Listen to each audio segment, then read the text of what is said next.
اعوذ باللہ من الشیطان الرجیم بسم اللہ الرحمن الرحیم وَلَقَدْ عَلِمْتُمُ الَّذِينَ اعْتَدَوْا مِنْكُمْ فِي السَّبْتِ فَقُلْنَا لَهُمْ كُونُوا قِرَدَةً خَاسِئِينَ فَجَعَلْنَاهَا نَكَالًا لِمَا بَيْنَ يَدَيْهَا وَمَا خَلْفَهَا وَمَوْعِظَةً لِلْمُتَّقِينَ د یهودیانو د مشرانو بده قرآن مجید بیانولې نو پای کې یو بدی دا هم وه چې دی به د الله حرام کړي شوي څیزونه په ځان باندې حلالول په عجیب طریقو سره بعضې څیزونو د هغې ذکر احادیثو کې هم شته دی چې الله په دې باندې واز د حرام کړی وي قرآن کې هم شته دی چې واز د پې حرامه وه مګر هغه واز دا چې هغه کلمو پورې انښتي او مختلط بعظم یا اډکو پورې نښتي او ورته حلاله وه نور حرامه وه نو دوی داسې وکړل چې اواز دی غونډه کړه اغابوها هغه یې ویلې کړه د هغې نه یې ډل جوړ کړل بیا به یې هغه خوړل دا د قوم مزاج دی خاص کر د یهودو او بیا سفیان عبداللہ ابن مبارک سفیان ثوری سفیان ابن عیینہ او دارنګ شاہ ولی اللہ محدث دہلوی رحمہ اللہ دې ټولو دا خبره لیکلې ده چې من فسدا من علمائنا ففیه شبهة من اليهود زمونږه کوم عالمان چې ګډوډ شي دنیا د وجې نو دکې د یهودیت رګ دی ومن فسد من عبادنا او زمونږه په زاهدانو پیرانو کې چې څوک ګډوډ شو ففیه شبهة من النصارى نو پای کې د نصرانیانو رګ دی او بیا فرمایي چې کوم منافقین ګورئ تاسو هغه خلق وګورئ چې هغه غټانو سره ناست واسطي بوس سره ناستي هغې خلقو سره ناستي چې د هغې غټه درجه دیني لحاظ سره یا دنیوي لحاظ سره د هغې سره چې کوم خلک وي د هغې بلکل د منافقانو کردار ادا کوي د دې مطلب د چا تنقید کول نه دی نه سمو خلقو ته بد رد ویل دي خو ځان پوهول دي چې ډېرو خلکو دغه شان لبادې اغوستي د علم د تصوف او دارنګې د مشرانو سره د ناستې پاستې او منځ کې د هغې کردار هم د دغې خلقو غوندې نو دې ته حذر وایي ځان بچ ساتل وایي احتیاط وایي ترې دا مطلب نه چې مونږ هر عالم ته په دې نظر ګورو یا هر پیر ته په دې نظر ګورو یا هر هغه سړي ته په دې نظر ګورو چې هغه غټانو سره ناست پاست دی نو دا تجرباتو نه ثابت وي دا څیزونه بیا عبداللہ ابن مبارک ودا فرمایل هل افسد الدین الا الملوک و احبار سوء و رهبانها دا هغه مشهور شعر ده هل افسد الدین الا الملوک دین نه خرابوي مگر ملوک بادشاهان غټان خلق دین خرابوي دا مطلب نه چې سموي یې نه صدا سے نیکانی چې هغې دین سموي او صدا سے مالدار دی چې هغه دین بربادوي و احبار سوء و رهبانها او ډېر ناکاره عالمان او ناکاره پیران دا د دین معاون هم دي چې کله شي نه بیا ډېره ښه ترقي کوي او چې نه دا بیکاره شي نو بیا دین بربادیږي هم د دې نه او د جمال صاحب د الله وخت هغه پیر مولا خان چې کوم دی که نه مونږ په ډېر سات نه پوهېږي دا که نه یو سړی دی پیر مولا خان چې کوم دی نو دا د دین د تقویت هم باعث جوړېږي او د دین د تباہی هم باعث جوړېږي د هغې هول دي معاشره کې خلک د هغې مني د پیرانو مني د علماو مني او د غټانو مني دې کې تنبیحات وي قرآن چې دا واقع ذکر کوي په دې بنیاد ذکر کوي چې مونږ کې دی دا قسمه څیزونه را نشي قرآن هم ذکر کړی دی د واز دی او حدیث کې دغه تفصیل راغلی دی چې دی هغه واز د راواغسته نو اغابوها هغه به ویلې کړه او د هغې نه به ډل جوړ کړل دا د حرام والی حلال والی دا تمیز چې کله پاسی نو بیا انسان هر څه کې حلال حرام پرېږدي خوراک کې چې ختم شو دا سیز نو بیا جنسی تعلق کې هم درې سو خیال نه ساتي اصل برائی دې نه شروع کیږي خوراک تحلیل تحریم چې دې نه چې معامله روانه شوه بس کار خراب شو ولې کم شی چې حرامي هغه داعیه پیدا کوي دواعي او اسباب پیدا کوي د حرام کار الله خپل بندگان یعنی زمونږ مشینری الله زمونږ نه ښه پېژني خو د دې وجې نه هغه بعضې څیزونه حرام کړي دي او کله چې سړی د خوراک کې د حلال حرام تمیز نه کوي نو نورې معاملې د لپاره څه نه دي بیا دا خلک سود خوارم شي د یهودیانو سود خوري معلومه ده د یتیم مال خوړلو ته هم بډې ووایي د یهودو معلومه وه د مشرکانو معلومه ده نو بارکیف قرآن مجید دی کې د هغې دا قباحت بیانو چې دی داسې کوي چې کوم شی پې ما حرام کړو نو د هغې په حیلو باندې په ټګۍ ټورۍ باندې ځان له حلال کړه تفصیل مونږ کړی د هغې الله دی له یو سزا ورکړه د هغې سزا ذکر دی السبت پورې مونږ ویلو فقلنا لهم نو مونږ وویل هغې ته مونږ وویل څه مطلب مونږ حکم وکړه د هغې په باره کې کونو قردة خاسئین کونو فعل امر دی یو ګوره لفظ د امر دی الف میم ر امر و دا یې قرآن مجید کې ځان له مستقل معنی دي سویلی تاسو امر او یو فعل امر دی لکه کونو دلته فعل امر دی کن کونا کونو دا فعل امر قرآن مجید کې مختلف معانی کې استعمالی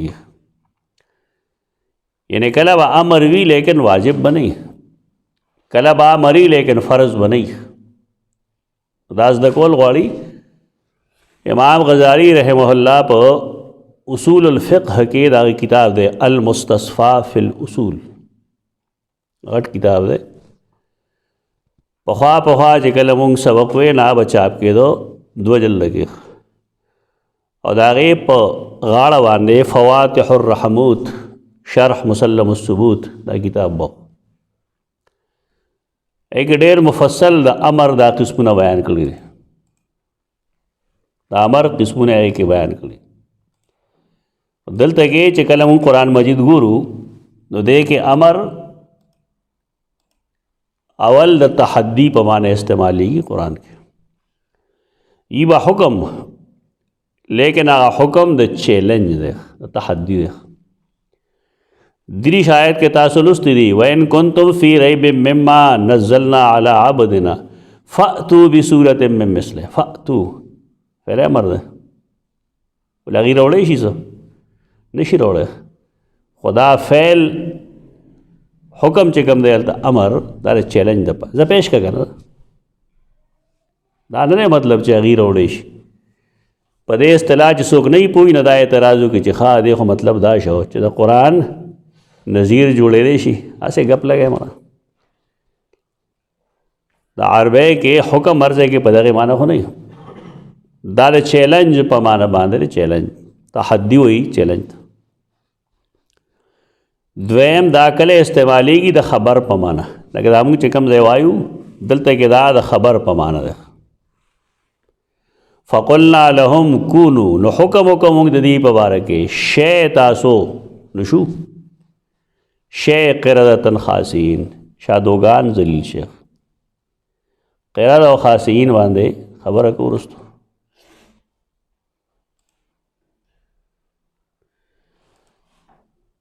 دریم دا کله استعمالیږي د فرضیت په معنی باندې عمومی طور واقیم الصلاۃ وآتوا الزکات چې کوم حکم راځي قرآن مجید کې اکثر او بیشتر دا د فرضیت په معنی باندې واقیم الصلاۃ دا فرض دی چې ته اهتمام نماز وکړې او دا فرض دی چې ته آتوا الزکات زکات ورکړې سورۃ البقرہ کې 3 کې مشته 3 کې مشته خو ډېر شی دی قرآن کې کله کله امر یعنی فعل امر حکم دا د نفل په معنی باندې د یو داسې کار چې د هغې کول ښه مناسب دي. لکه سورة النساء کې 34 آیت کې واللاتی تخافون نشوزهن فعظوهن. دا بهتر کار دی، اضافي کار دی چې هغه زنانا چې هغې یریږي، هغه زنانا چې تاسو یریږئ د هغې د نشوز نه، بد اخلاقۍ نه یریږئ، خودسري چې ورته وایي، د کومو زنانو د خودسرۍ نه یریږئ فعظوهن، هغې ته نصیحت وکئ. دا نصیحت کول فرض نه دی، دا استحبابي درجه کې دي، نفل درجه کې. د دې بل استعمال چې کوم دی هغه د اذن او د اباحت په معنی، فرضیت معنی یہ فعل امر، لیکن مفہوم بے صحیح، مفہوم بے اباحتی. لکه سورة المائده کې 2 آیت کې مخکې نه تحریم ښیي چې تاسو کعبه کې وسوس نه کوئ، حرم کې وسوس نه کوئ. نو په کې یو د ښکار حکم دی، نه یې پسې بیا فرمایي وَإِذَا حَلَلْتُمْ فَاصْطَادُوا. فَاصْطَادُوا څه مطلب دی؟ چې کله د احرام نه ووته نو پتا فرض دي چې ته به اوس ښکار کوې؟ نه، دا جواز دی. وَإِذَا حَلَلْتُمْ فَاصْطَادُوا، کله چې تاسو د احرام نه وځئ نو فاصطادوا، نو بیا ښکار کولی شي. بل کله کله د امر صیغه راځي، قرآن مجید به استعمال کړي وي امر، لیکن داغه معنی با تسویہ برابری، صیغه و دا امری لیکن مراد بسی برابر دل. لکه سورۃ التوبہ 8 آیت کے راضی استغفر لهم او لا تستغفر لهم ان تستغفر لهم 70 مرة فلن يغفر الله لهم. استغفر لهم امر ده، دیله بخنه وغواړه امر ده، نو که ته غواړې نو هم او که نه غواړې هم دواړه یو برابر دي. تسویه دغه ده، فعل امر مراد تسویه. امام واحدی آیت لاندې لیکلي دي تفسیر البسیط کې جلد 2 صفحه 638 کې چې قد استوا الحالان، دا دواړه حالتونه برابر دي، فی انه لا یغفرو، په دې خبره کې چې الله داسې منافقان نه بخي. موږ وایو برابر ده خبره کنه، مساوي ده، تو دې لپاره استعمالیږي فعل امر. او آخری استعمال د دې چې کوم کېږي قرآن مجید کې هغه دی د تهدید دپاره، د زورنې دپاره.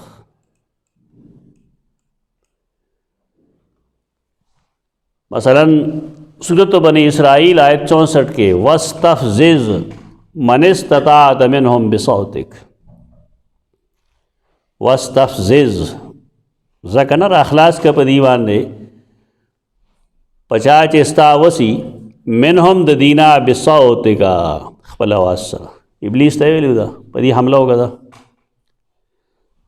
دا اجازت نه دی، دا تهدید د زه ګورم چې ته به څه کوې. ابلیس ته ویلو زه ګورم که نه چې ته څه کوې. ځکه الله د هغې جواب کې وروسته فرمایي چې زه به جهنم ستا نه او ستا د فرمان بردار ټول نه ډکوم. تهدید رول. دارنگی سورۃ حامیم سجدہ کے 40 آیت کے راضی افمن یلقا فی النار خیر، آیا کم سڑے چې هغه په اور کې چولی شي هغه غوره دی، ام من یاتی آمنا یوم القیامه، او که نه هغه سړی چې راځي امن کې د قیامت پر ورځ. اعملوا ما شئتم، دا ضرور اعملوا ما شئتم، ځای کوي که نه څه چې کوي. یو اعملوا ما شئتم په احادیثو کې راځي چې رسول الله صلی الله علیه وسلم فرمایي چې دا بدر والو ته ویلي دي، هغه تهدید نه دی، هغه تبشیر ده. ځکه په بس یې جمله ده اعملوا ما شئتم قد غفرت لكم، ما تاسو بخلی یې څه چې کوئ نو کوئ، دا بشارت.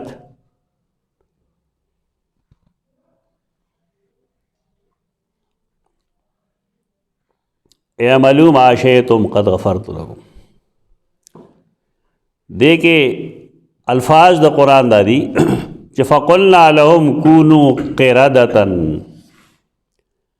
قاف رے او دال، قاف رے او دال دا دلالت کوي په دې څیز باندې چې یو شی جمع خو دی خو ټولو ټولو کې جمع دی،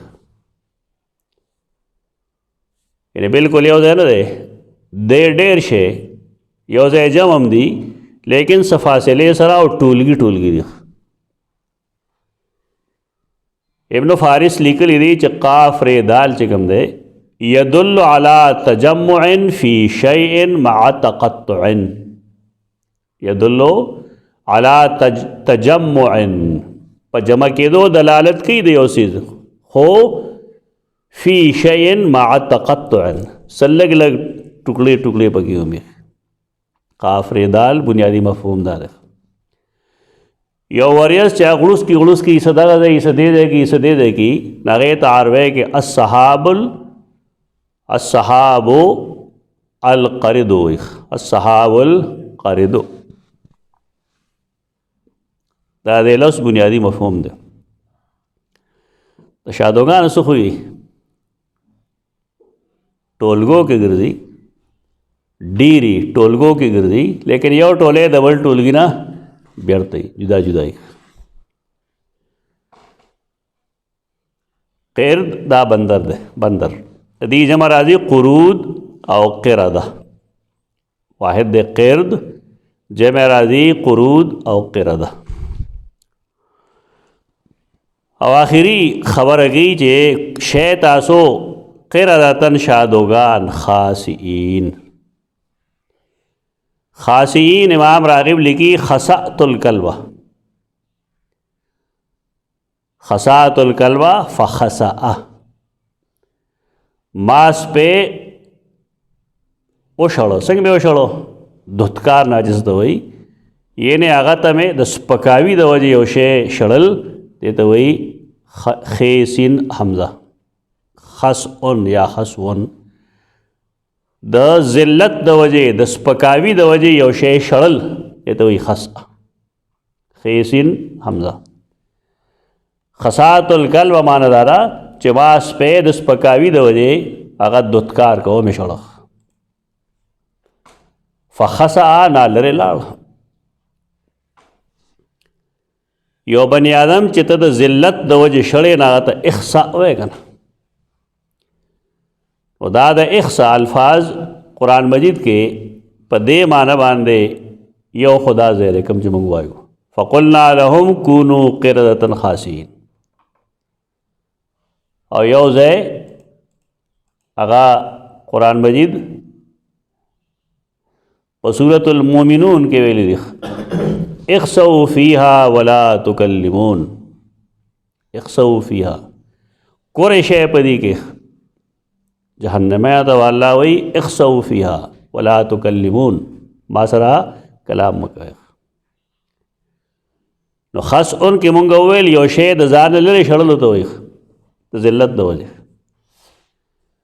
کله کله ذلت خو بګې نه خو دې محاوره جوړ شي خسأ البصر، دا محاوره هم د خسأ نه ده، دا ستړیوالي ده وایي. خسأ البصر دا مطلب چې سترګې درمانده شوې، سترګې ستړې شوې، کامیابې نه شوې.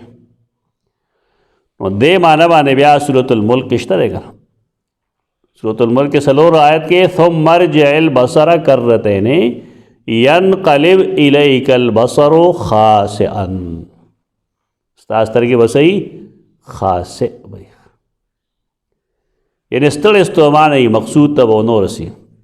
تو اسمان ته وګوره پای کې آیا درزونه شته دی، دراړونه شته پکې، بار بار وګوره ثم ارجع البصر کرتین ینقلب الیک البصر خاسئا وهو حسیر.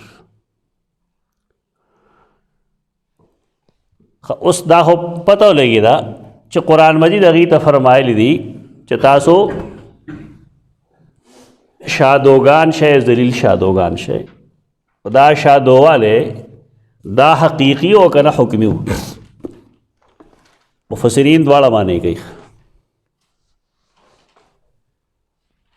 مفسرین دواړه معنی کوي یو د قرت سره تشبیهن وي لکه خلک وی فلان کې اساس پیدا یعنی د سپي غوندې خوې خصلت دی حریص دی خپلوان باندې حملې کوي تو دارنګ دي ته ویل چې شی تاسو شادوغان ذلیل د تشبیهن ویلو مفسرین دا معنی کوي لکه څنګه چې قرآن مجید د بد عملو یهودیانو مثال ورکړی دی د خر سره مثل الذین حملوا التوراة ثم لم يحملوها کمثل الحمار يحمل اسفارا دارنګې د هغې کرتوتونه او د هغې خویونه د شادوګانو په شان شو شادوګان چې څه کوي تاسو وینئ چې کله یو بني آدم یا یو کس د هغې خوا لړ شي نو هغې څه حرکتونه کوي کله چې هغې ته څوک څه شی واچوي نو هغې څه چل کوي د دې نه څوک انکار نه کوي تشبیه ټیک ده لیکن دا مستلزم دیله نه ده چې د هغې نه دی حقیقي شادوګان نه جوړ شوی دا دوه خبرې ځان له ځان لري د هغې نه حقیقي شادوګان هم جوړ شوي دي خو چا ویلي نه تشبیهن ویلي تشبیه دغه مطلب چې اخلاق د هغې د شادوګانو شو دا د محتاط مفسرینو رایه ده دغه مفسرینو کې دا رایه چې دلته کې پاکستان او هندوستان ته راورسېده ته دیو لګېدله او قرآن کې چې ظاهر کم شی پیش کو چې د دې نه حقیقتاً شادوګان جوړ شي وو نو هغې ته غلط ووي دا قول غلط یعنی کم چې اصل د قرآن مطلوب دی او کم چې د جمهور مفسرین رایه ده هغه دا ده چې د دې نه شادوګان واقعتاً حقیقتاً جوړ شي دا بل خو هغې محض یو قول لیکلی دی او تشبیهان یې ویلی دی چا تخیل ویلی دی تخیل کشاف کې دی تخیل ویلی دی مفسرین د هغې رد کړي دا تخیل نه دی البته تشبیه صحیح کېدی شي صحیح کېدی شي لیکن صحیح کېدو دا مطلب نه دی چې دا د واقعتاً شادوګان نه وي جوړ شوی او دې وجه د مفسرینو قول نه دی بلکې د قرآن مجید آیت کریمه دی چې جعل منهم القردة والخنازیر وعبد الطاغوت قطعی نس دی د دې وجه نه چا چې دغه قول ته غلط ویلی دي د قراتن خاصین نه حقیقتاً انکار یې کړی دی نو د هغې تقلید کوي مفسرین قول غلط بطور تفسیر خلق تشبیه ہوئی او تشبیه ده بس ٹھیک ده لیکن دا مستلزم دیله نه ده چې د هغې د شادوګان نه جوړ شوی شادوګان ته هم جوړ شو او اول د هغې خویونه چې کوم دی دا د شادوګان شوي غوندې وو داسې ډېر شي څیزونه جزا من جنس العمل یو سړی چې دنیا کې په غم باندې ځان ټکوي را ټکوي کله مخ شوکوي کله غوږونه شوکوي کله سر شوکوي د قیامت په ورځ چې دله کومه سزا ورکوي دا څنګه ده علیها سربال من قطران یو نایح بنده یو ویرګری بند آدم چې هغه توبه نه ایسته النائحة اذا لم تتوب یو ویر کوونکې بنی آدم چې توبه ونه باسي نو قیامت کې هغه له سزا څه ورکوي علیها سربال من قطران اور کې وی دی او هغه له د ګوګړو سربال ورکړي سربال شلوار یا قمیص دواړه تاسو که سوچو کې چې سړی ښه ګرم شي او د پاسه پې ګوګړ هم پراته دی بس چل گئی په اور کې دی زخمی هم دی او ګوګړ دی پې نو بالکل هغه حرکتونه کوي کوي چې دنیا کې کوو کله مخ شو کولی کله یو ځای شو کولی کله بل شو کولی جزا من جنس العمل دغه ده یا حدیثو کې راځي چې یو سړي خوب نه لیدلی هغه ما خوب لیدلی ده دروغجنه باندې خوب وویني. اوس خو ټول خلک خوبونه ویني لګیا، څوک یو څه ویني څوک بل څه ویني. ته وایې دا دین د دې خوبونو ته پروت دی. او خلق هم دومره جاهل او نادان او بیوقوف دی چې بس چا ګیري والا کم دروغ ووایي بس خلک تسلیموي. دا غلط څیزونه دي. یو سړي خوب ولیدا او خوب داسې دی چې هغه د غلط ویلی دی، دروغ یې ویلي. نو قیامت په ورځ دی الله جهنم کې کینوي او دله 2 اوربشې ورکوي او ورته وایي دا به دواړه یو ځای تړئ. او د اوربشو خو مینځ چې کوي دا بل شانتي او سوکې بل ځای، دا د پلار هم نشي تړلی. دا ډولکي خبرې کوي که نه، یعنی بې بنیاده خبرې کوي، څه اصل یې نشته دی. نو دی به دغه څنګه اچوي؟ جزاء من جنس العملي. دا قاعده ده. جنتیان هم دغه حال دی. دا محدثین د ډېر ښه مثالونه پیش کوي. اصل دا ده کوم چې مفسرین وایي، هغه مفسرین چې محتاط دي، هغې وایي چې سید آلوسی دا چونکې متاخرینو کې دی، دې وجې نه د قول وایي، نور به رستو وایي. بیا سید محمود آلوسی بغدادي دا حنفی عالم دی، لیکن دا داسې مقلد نه دی کوم چې نن خلکو تقلید شروع کړی چې خیر دی که اجتهاد د نس خلافي خو بیا هم تسلیمه. دی حنفي، لیکن د شرکیات او بدعات ډېر سخت مخالف. او دا کم خلک چې ګډا کوي که نه دی صوفیاو کې، د هغې سرمن وباسي. سم نو دې د آیت لاندې لیکي وظاهر القرآن انهم مسخوا قردة علی الحقیقه. د قرآن ظاهر دا دی چې دا حقیقتاً د دینه شادوګان جوړ کړي شو. وعلى ذلك جمهور المفسرین، دا اکثر مفسرینو رائے دا وهو الصحیح، او صحیح هم دا جمهور که وایي او که نه وایي، خو قرآن مجید کې چې څه ویلي دي په دې باب کې دا بالکل واضح دي چې جعل منهم القردة والخنازیر وعبد الطاغوت. دې کې اصل مسله چې کومه جوړه شوې ده هغه د امام ابن العربي د یو عبارت نه جوړه شوې ده. ابن العربي او ابن عربي کې موږ فرق مخکې ښودلی دی چې کله ابن عربي راشي الف لام پې نه دی نه صوفي مرادي. ابن عربي صوفي د کوم چې الفتوحات المکیه او دا قسمه کتابونه دي. او چې کله ابن العربي راشي دا دواړه ابن العربي دي، لیکن دا د فرق د پاره علما کوي چې کله ابن العربي راشي نو بیا د هغې نه مراد چې کوم دی هغه د احکام القرآن مصنف، دا 4 جلد کتاب دی، دیم مالکی دی او امام قرطبی هم مالکی دی. امام قرطبی اکثر مسائل دن اخلی، اکثر و بیشتر فقہی مسائل دن اخلی، علمی نکتے مغا اکثر و بیشتر دن اخلی او نم اخلی، کلا کلا ذکر نہ کی. دا د کتاب دویم جلد دی، په دویم جلد کې صفحه 798 او دا دی دو سورة الاعراف 163 آیت دلان دی. دی په ځای نه یې لیکلی، پکار دا و چې دی په سورة البقره کې لیکلی. دې وجې نه داسې وخت کې حواله کې مونږه ځای وښیو چې دا لومبي جلد کې نشته. ګوره ته ورپسې هلته ګرځې، دا به هلته نه وي. نا وخت کې مونږ ولیکو چې بذیل تفسیر سورة فلان، خلک وایي چې دا پکې څه لیکي. چې سړی نه پوهېږي نو الناس اعداء لما جهلون. تعالی موږ حواله درکړو، ځان تا ته وایي زه ګورې ځان بیا به یې ګورې. نو دې د آیت کریمه ولیکي، د دې نه مسائل استنباط کي، نو بیا لیکي المسألة التاسعة، 9مه مسله.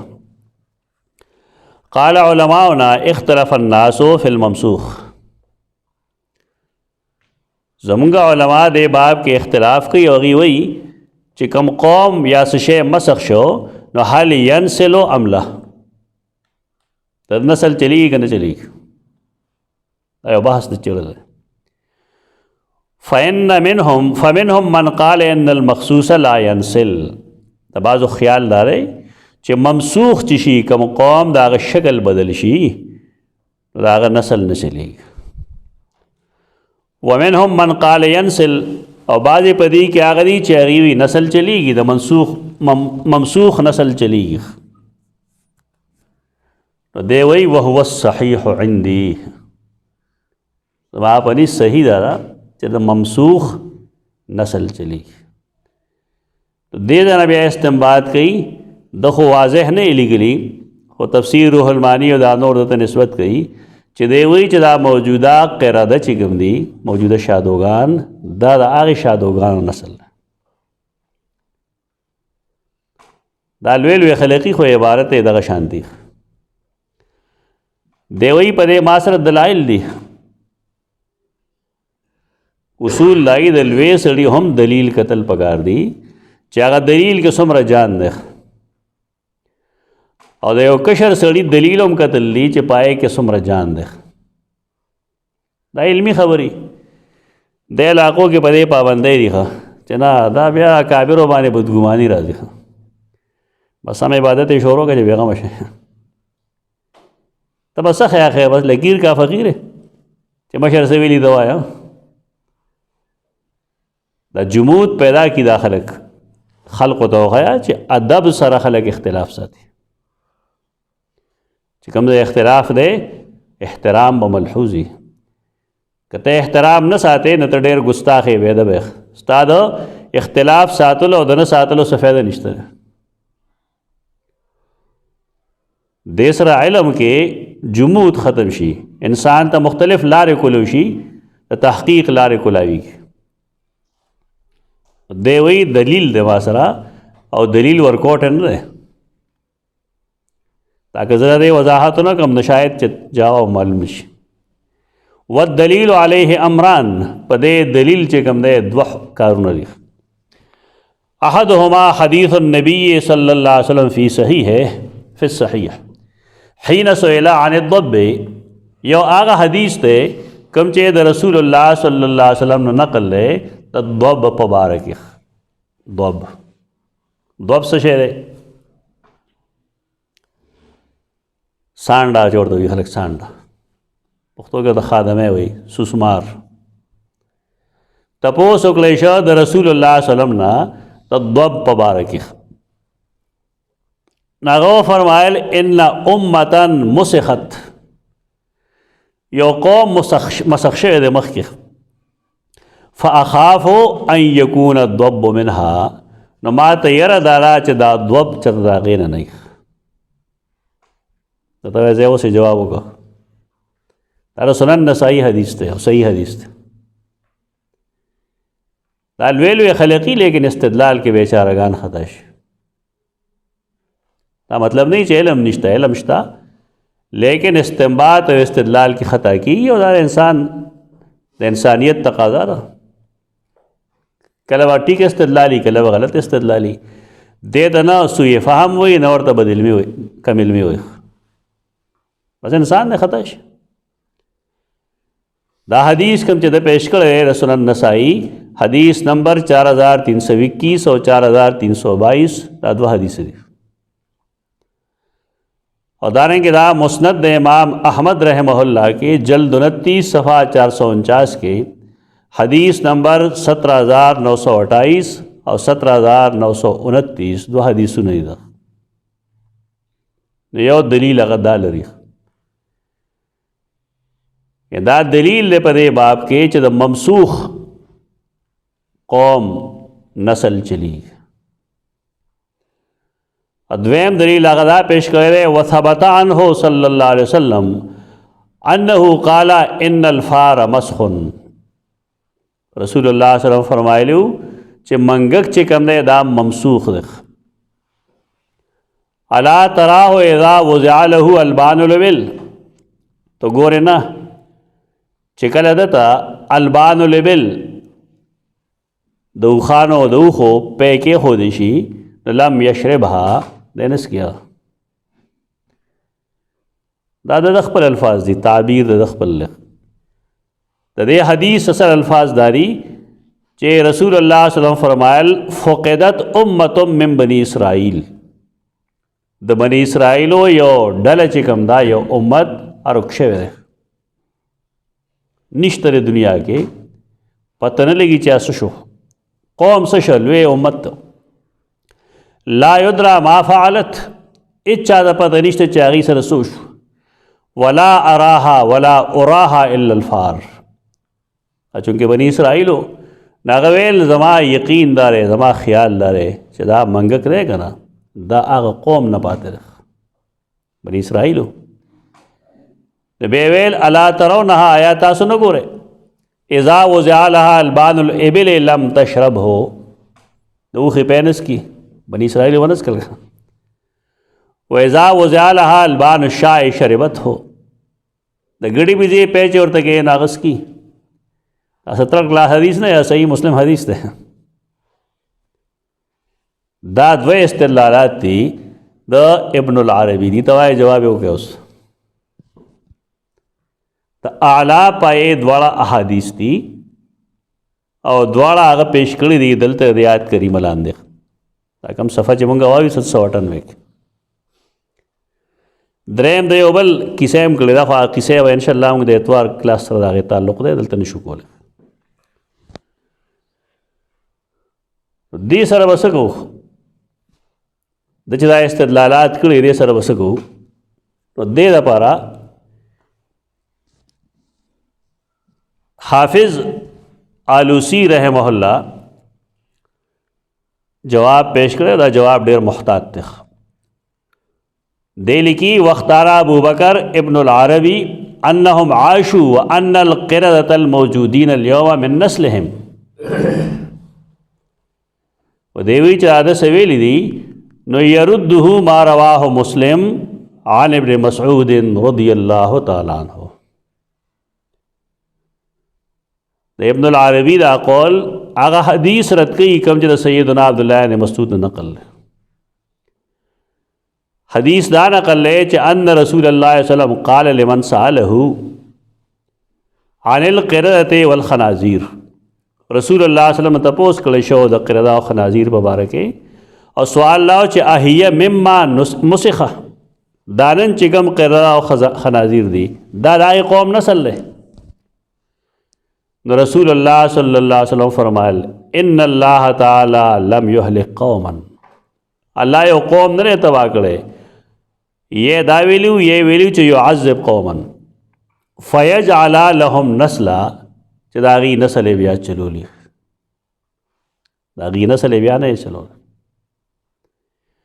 وان القردة والخنازير كانوا قبل ذلك، او قرده او خنازیر دا د دې قردو نه مخکې وو، بنی اسرائیل نه چې کله شادوګان جوړ شو نو د هغې نه مخکې هم شادوګانو او وروسته هم شادوګاني، دا نسل د هغې نه دی. و دې حدیث سره وسکې جواب خو میلاو شو موږ ته، ټیک د صحیح مسلم د اعلی پای حدیثو ما هغه شان، خو دې سره به څه کوو، نو د هغې جواب زده کول پکار دی. جواب دارے چې رسول الله صلی الله علیه وسلم د حدیث ته وګوره، دا دوه چې د منګک ذکر دی نه پای کې الفاظ سره اوراها، او پایبل کې الفاظ داسې دي چې هغه واضح د نبی کریم صلی الله علیه وسلم فرمان نه ښکاري بلکې د هغې یو اجتهاد دی، نو کوم چې هغه پیش کړي دي دغه د نبی کریم صلی الله علیه وسلم اجتهادي خبرې دي، وروستو چې کله هغه ته وښودلی شو نو هغه بیا دغه څیزونه پرېښودل. د منګک باره کې یا دوب په باره کې چې کوم قول و دا هغه مخکنی قول دی، دغه اجتهادي طور و، لیکن کله چې هغه ته من جانب الله وښودلی شو کوم چې دې حدیث کې موږ ووایي نو دې هغه حدیثونه دواړه د هغې جواب وکړه، هغې کنډم کړل، که الفاظ دي زما خیال داره، زما خیال داره. د ابن العربی رحمه الله د قول له خو جواب دغه وشو چې کوم حدیث د پیش کړي دي هغه داسې نه دي چې انسان په هغې باندې داسې اعتماد وکړي څنګه چې هغه کړی. اوس بله مسله ده چې امام ابن ابي حاتم د خپل پلار نه نقل گئی حدثنا ابو حذیفہ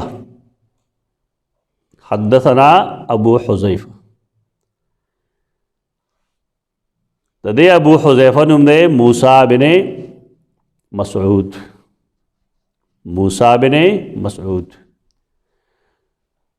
او دا ابو حاتم رازی هم استاد دی دا حدیث داغه نقل له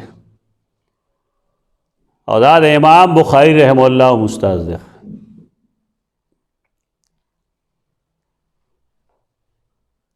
دیوی حدثنا شبل مونږ ته حدیث بیان کړو. شبل دا ابو نجیح نه روایت کړي هغه د مجاهد نه روایت کړي. روایت دارې چې فقلنا لهم كونوا قردة خاسئين قال مسخت قلوبهم. مجاهد بویل د دې زړونه مسخ کړي شو. ولم يمسخوا قردة وخنازیرا او د دین حقیقتا قرده او خنازیر نو جوړ شي. وانما هو مثل ضربه الله لهم. دا یو مثال له الله دی له بیان کړی دی مثل الحمار يحمل اسفارا. ابن ابي حاتم تفسیر کې صفحه 133 جلد اول او دا کتاب ټول په نصوص چلیږي یعنی لسته جملې ناغه ته یو نص مونږ وایو. نص نمبر دی 672. دا یو قول له داخله پیش کړي. دې کې اصل مسله دا ده چې دا ابو حذیفہ کوم چې امام بخاری رحمه الله استاد دی او امام بخاری په صحیح بخاری کې د روایت مغستی دی او دا راوی متکلم فیه دی. زګران شو خبرې خوري رسانی خدا زه ډېر ګران شو چې دا متکلم فی راوی دی. بعض محدثین لیکي میزان کې حافظ ذهبی ټول جمع کړي دي چې سو کوئی دا قوی نه دی. یو پکې لیکلي دي چې دا روایت چې کوم دی دا څه ډېر ښه نه لیکن داسې خلک هم شته چې دا توثیق کوي او چې کله متکلم فی راوي شي نو ضعف خو پکې راغی. تقریب التهذیب کې حافظ ابن حجر لکھی چې دا راوی چې کوم دی د صدوق دی لیکن یهمو دا وهم شکار کیږي او دارنګې د کله کله یو کار کوي او هغه کار ته څه وایي تصحیف کوي الفاظ بدل شي ارادتاً خدای نه کوي که ارادتاً نه کو بیا خو کار خراب وي. تبار کې فراوی د اعلیٰ درجه نه ده یعنی مجاهد ته چې دا قول په کم سند باندې نقل کیږي نو دا غیر لومبنی راوی د اعلیٰ درجه نه ده. نو ښکاري داسې چې مجاهد به دا قول نه کړي خو کوي هم بالفرض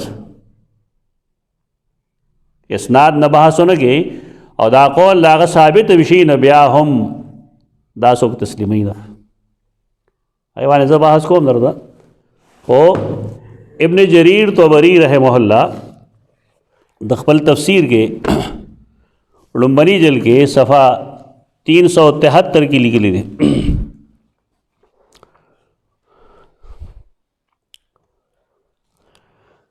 دے لکھی صفحہ 373 نص نمبر 1145. حدثنی المثنى قال حدثنا ابو حذیفہ. آغا ابو حذیفہ دے کم چے ابن ابی حاتم ہم لیکل دے. قال حدثنا شبل عن ابن ابی نجیح عن مجاہد. وَلَقَدْ عَلِمْتُمُ الَّذِينَ اعْتَدَوْا مِنْكُمْ فِي السَّبْتِ فَقُلْنَا لَهُمْ كُونُوا قِرَدَةً خَاسِئِينَ قَالَ مُسِخَتْ قُلُوبُهُمْ وَلَمْ يُمْسَخُوا قِرَدًا. دا عبارت لکھے دے کم جمع ہوئے. قال ابو جعفر دا امام طبری چکم دے کنیت دے.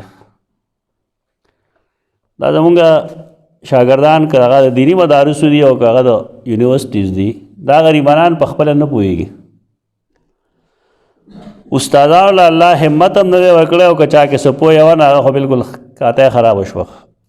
ما ډېر تیسیس د خلکو کتلي دي نو چا چې دا عبارت لیکلی بالفرض قال ابو جعفر نه بیا هغه ابو جعفر پسې ګرځي چې من هوه مونږ له پکې هم راغی چې دا ابو جعفر مې معلوم نه کړه. خدا تعالی پکارو چې تا د سړي کنیت کتلی مخکې یا استاد دومره ماهر پکاري چې هغه پوهېږي په دې څیزونو باندې. ابن حمام کله کله عبارت لیکي نه هغه خپل ځان یاد کړي چې قال ابن حمام نو خلک چې کوم دی بیا هغې پسې ګرځي ابن حمام څوک دی خو همدغه ابن حمام د فضل قدیر والا که نه آزاد دی ابن حمام ووایي دا نور خلق نہیں دا قال ابو جعفر دا مطلب چې میں کہتا ہوں. ابن جریر وی زویم ابو جعفر دا کنیت. وهذا القول الذي قاله مجاهد مجاهد چې قوم قول ویل دی نو قول لظاهر ما دل علیه کتاب الله مخالف. مشر خیال نه ساتي ګوره دین به بچ کړي مشران به نه بچ کړي. زمونږ د دې دور فلسفه دارا چې خپل مشر بچ کړه نو چې مشر بچ کړي نه بیا ورکې بدعات هم راځي او شرکیات هم راځي عقاید به هم بربادېږي هر څه به راځي درکې. او چې کله خپل دین بچ کړي نو دا به د یهودیت په شان دین نه وي. دې خلکو د دین اسلام د یهودیت جوړ کړی دا غلط انداز دی. اکابر پرستی دا ګناه ده. دې موږ ډېر ناکاره ځای ته رسولي وي. دا ټولو مدرسو والا خپل شاګردانو باندې چې کله اسباق ختمیږي د دې څه وصیتونه ورته کوي سپارښتنې ورته کوي لوزونه ورته اخلي ټول یو نه ټول کوي دا د فلاني مدرسې ته ونه دی د فلاني درس کې ونه شاملېږي ټینګ یې ورته دا اختلاف به تاسو تر کم ځای پورې کوي. د مؤمنانو کار دا دی چې هغوی په دین کې او په قرآن کې اختلاف نه ساتي. قرآن واضح ویلی دی کومو خلکو ان الذین فرقوا دینهم کومو خلکو چې خپل دین هغې کې فرقې جوړې کړې لست منهم فی شیء ستاسې سره هېڅ تعلق نشته.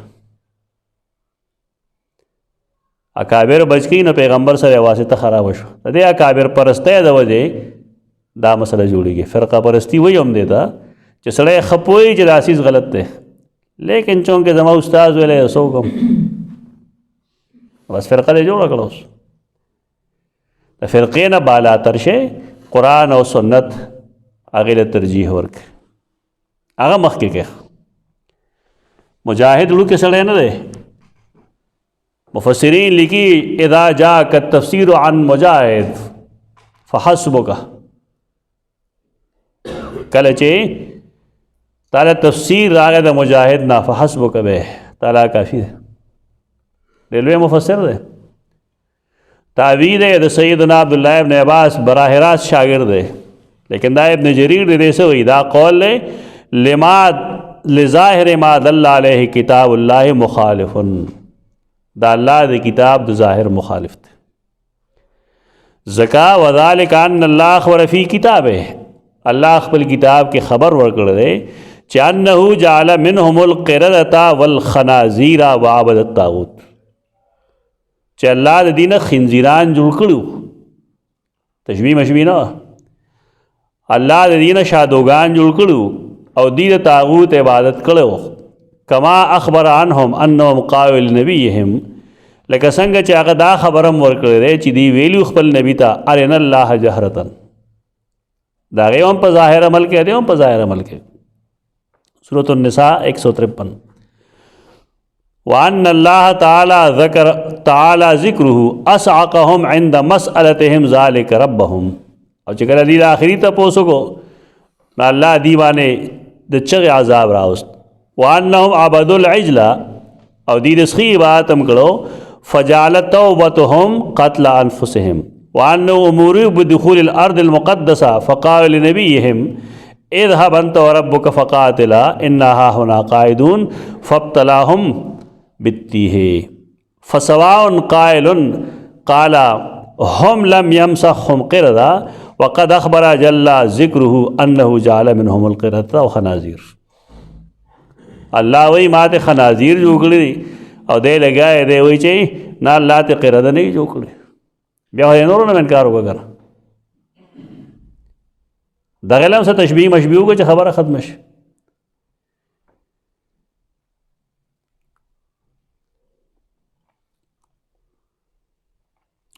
بیا وروسته ډېرې سختې جملې لیکلې دي. نو بهر کې ابن جریر هم دا خبره کړې ده او محتاط خبره دی کې د حافظ ابن کثیر ده. هغه هم دغه شعر دی، دغه تلخیص دی.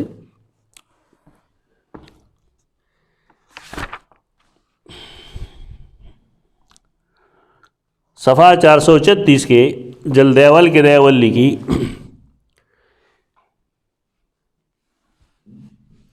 کہ دی کر دا کارو کو کما گناہ چوکڑا مسخهم اللہ الى سورة القردہ وهذه القصة مبسوطة في سورة الاعراف. بیا د مجاہد قول لیکل دی. بیا لیکي چې قول د مجاہد قول غریب خلاف الظاهر من السیاق فی هذا المقام وفي غیره.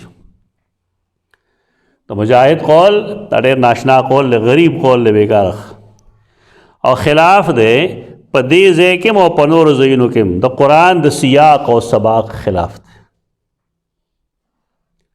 کته وی چې تشبیهاً د هغې نه شادوګان جوړ کړل.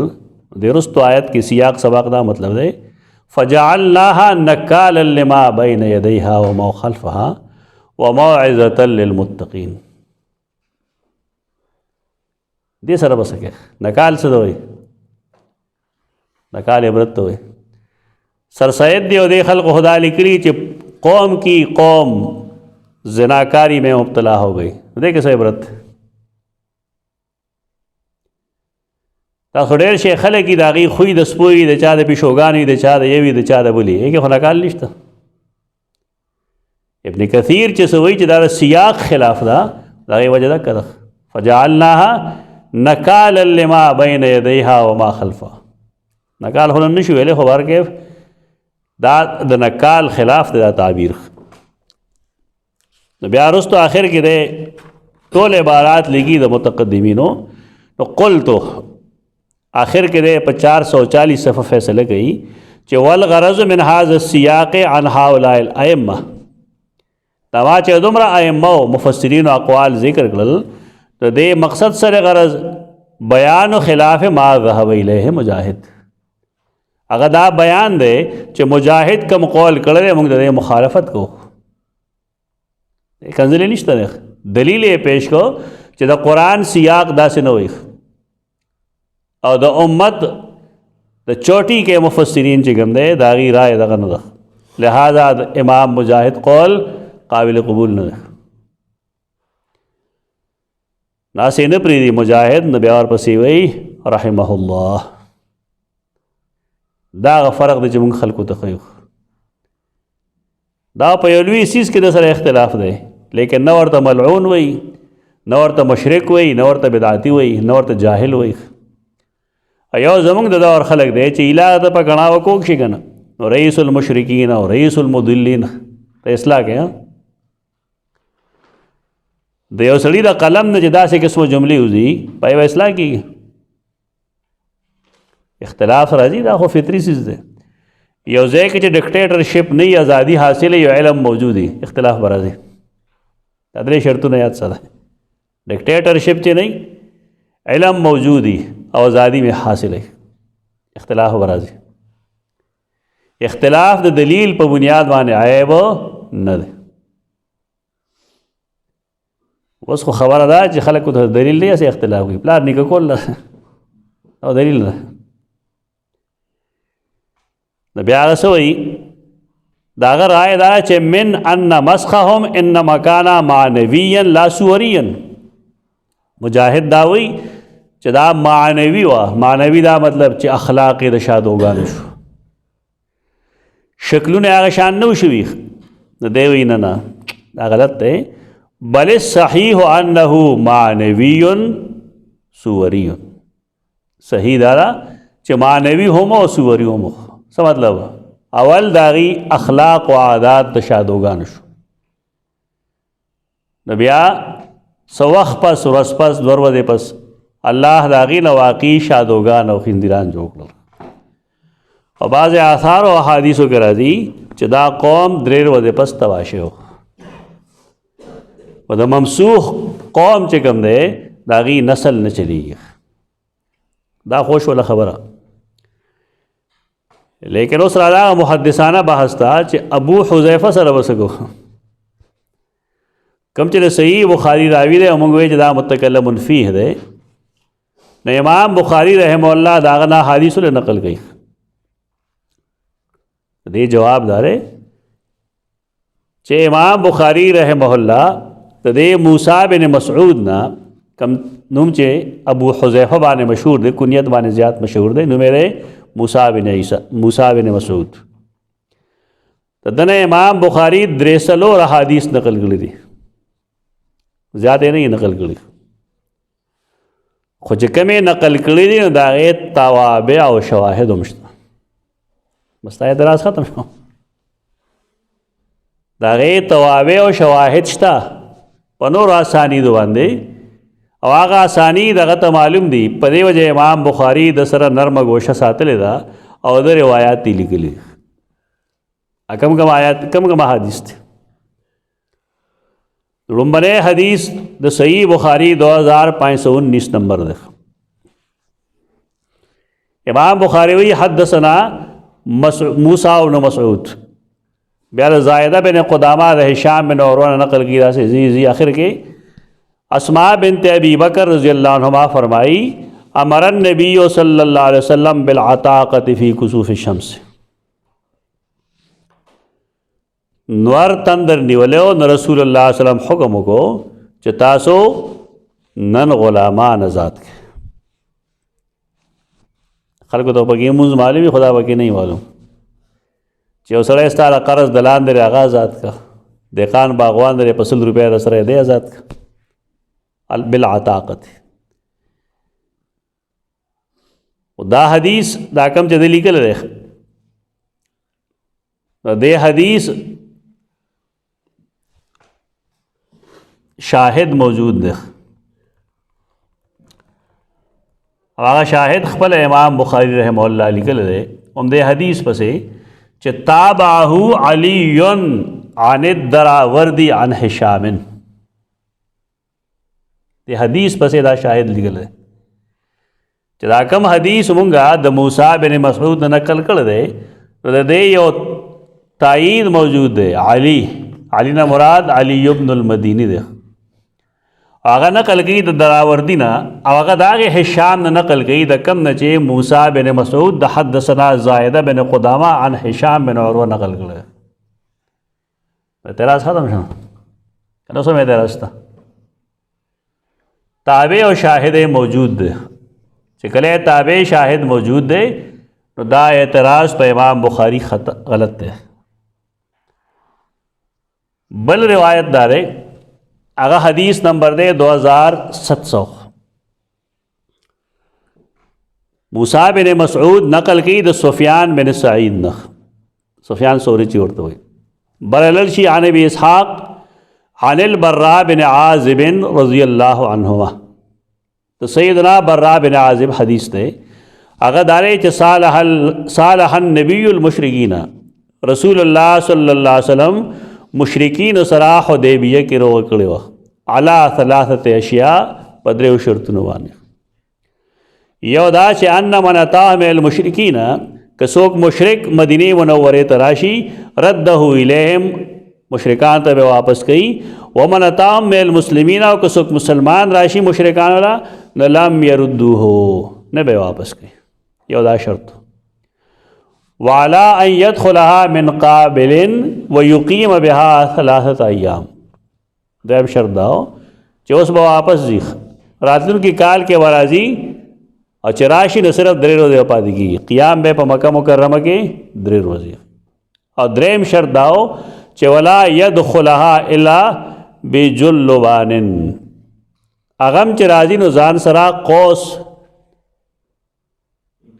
لیندو غشه تورا دا وی ور سره خدا به چې کوم دی تیرونه وا په تیرکش کې او توره به پسې کې په نیام کې وای.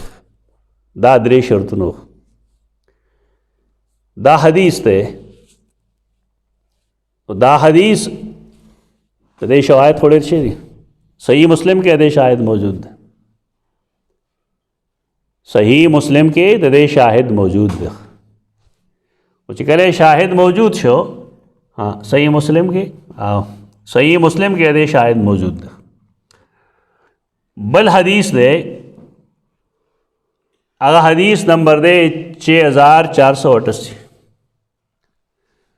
موسیٰ بن مسعود نقل گئی مخ سند دے بیا قال النبی صلی اللہ علیہ وسلم الجنت اقرب الى احدکم من شراک نعلہ والنار مثل ذلک.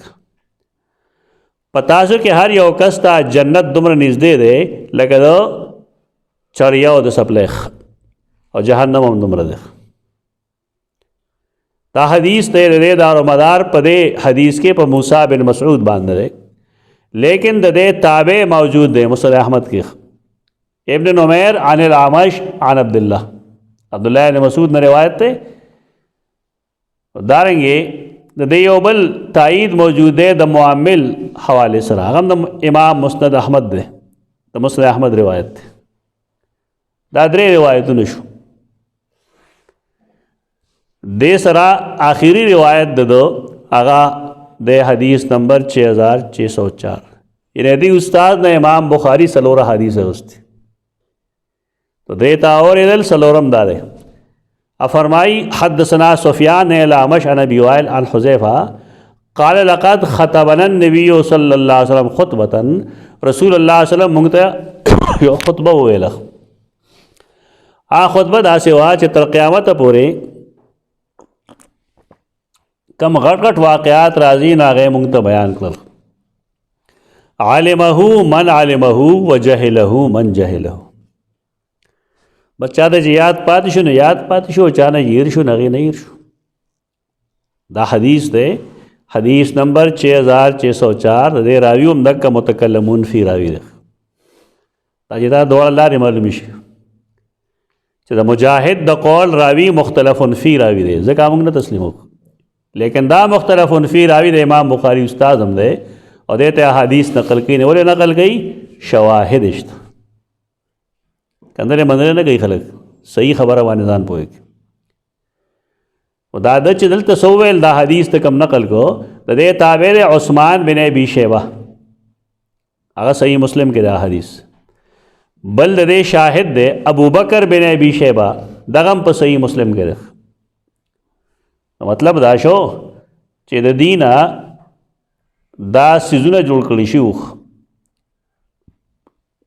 او دا کم مسخ چې او نو دا سوری همو معنوي همو او سوری همو. ناقل چې کم د مجاهد نره نا قابل قبول سره نه ده. او که امام بخاری دا غنه بعض استدلالات کی بعض حدیث تخلی ناغه هغه استدلالات تی هغه حدیث تی چې داغه توابع موجود دي. اعتراض نشته په خبره. دا خارج کافر یقول قولی هذا استغفر الله.